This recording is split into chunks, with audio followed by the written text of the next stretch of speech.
Jadi ini adalah bagian rasa bersyukur melalui musik.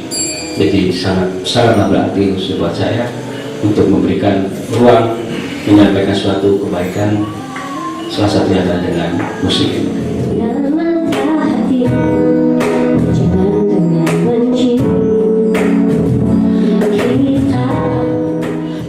Musik itu ada karena untuk melembutkan hati sebetulnya. Jadi insya Allah di dalam musik itu kita juga bisa melihat bagaimana nasyid, bagaimana qasid, ya, nasyidah, qasidah yang menjadi sarana untuk bagaimana kita melembutkan hati dan membuat syair-syair pujian-pujian terhadap Allah, bagaimana kita mensyiarkan agama. Nah, karenanya musik bagi kita adalah dakwah.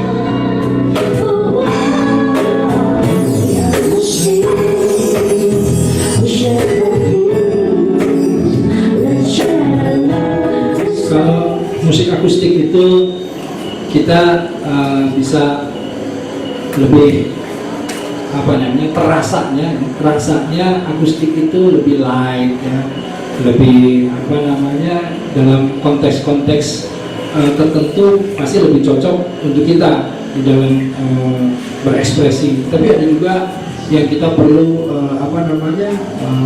timbul atau nuansa yang agak keras sedikit gitu, seperti misalnya ada suara gitar noisy sedikit, itu juga kita perlukan, tapi memang harus proporsional.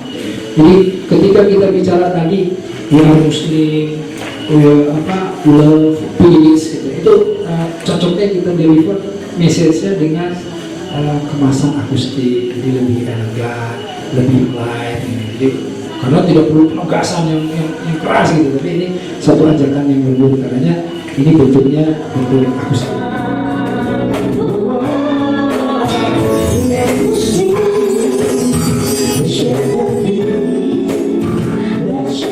Saya mau meluruskan dulu. Jadi artinya bermusik di sini adalah bagaimana kita sebetulnya membuat sebuah media yang namanya musik menjadi satu saluran media kita mendekatkan diri ke Allah. Jadi intinya adalah musik di sini kita gunakan sebagai media dakwah tadi. Jadi seperti pisau yang bermata dua. Kalau misalnya pisau ini dipakai sesuatu yang mudarat, jadinya mudarat. Kalau dipakai manfaat, insya Allah jadi manfaat. Nah, karenanya kita pakai musik ini proporsional, tepat di tempat.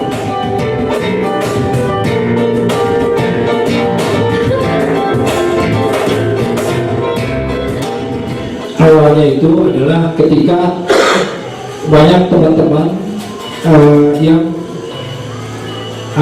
menyebutkan masalah musik.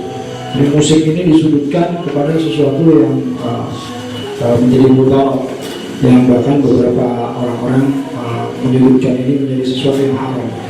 Kemudian saya beserta teman-teman, saya juga tidak sembarangan untuk ini, tapi saya juga melihat sejarah dan lain-lain, di mana sebetulnya ini ada satu sarana yang dibuat juga oleh ulama-ulama seperti Al-Farabi, di mana beliau membuat sebuah karya kitab yang kita pahami sebagai musiko, di mana musiko ini juga melahirkan tangga nada, solmisasi, di mana solmisasi ini sebetulnya bukan dari barat, tapi dari beliau lah gitu.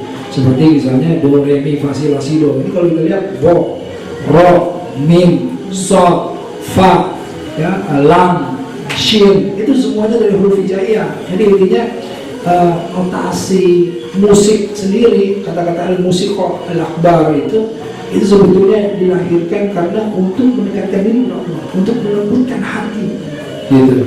Dimana kalau kita lihat pipa-pipa organa itu ditemukan oleh ulama-ulama, oleh cendekiawan-cendekiawan muslim yang kemudian pada satu saat diserahkan sebagai hadiah untuk kaum Nasara, yang dimana karena menghargai hadiah dari kaum muslim, kaum Nasara menyimpannya di gereja, dan akhirnya di gereja itu jadilah pipa-pipa organa itu jadi orgel, jadi organ, dan akhirnya jadi piano dan lain-lain perkembangannya. Bagaimana sejarah gambus, bagaimana sejarah gitar, bagaimana sejarah ini semuanya sebetulnya penemuan dari ulama-ulama cendekiawan muslim, yang kemudian tentu ketika masa bergeser, ketika zaman berubah, ini dialih teknologikan oleh mereka.